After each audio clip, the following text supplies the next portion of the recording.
Okay, so we have breaking news coming in, information that's just coming in. The akhadas, the 13 akhadas here at Prayagraj are likely to resume the Amrit Snan in a while from now.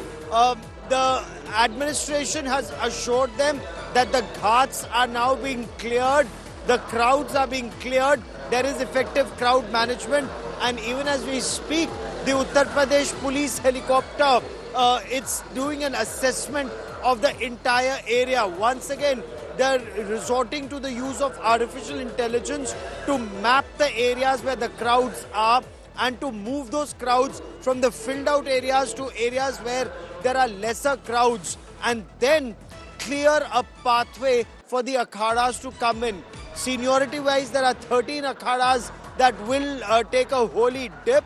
The pomp and show has been called off for today, given the stampede that took place. So now symbolic snan by the 13 akhadas is likely to resume in a short while from now. This is the road right behind me. That road will be cleared and a track will be cleared for the akhadas to move forward.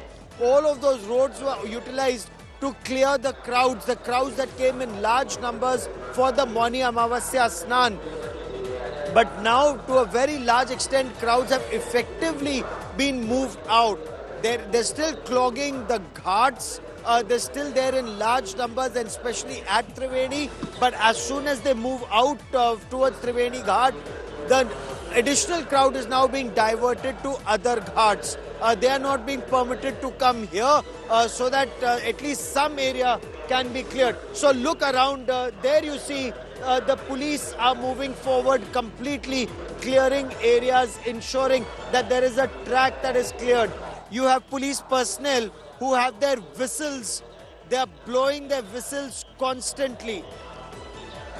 Look at the numbers with which the police personnel are moving forward, clearing the area. And right behind the police personnel are the devotees that are coming in. So this is how they are trying to ensure that the crowds are then cleared of this area and the akhadas can move in.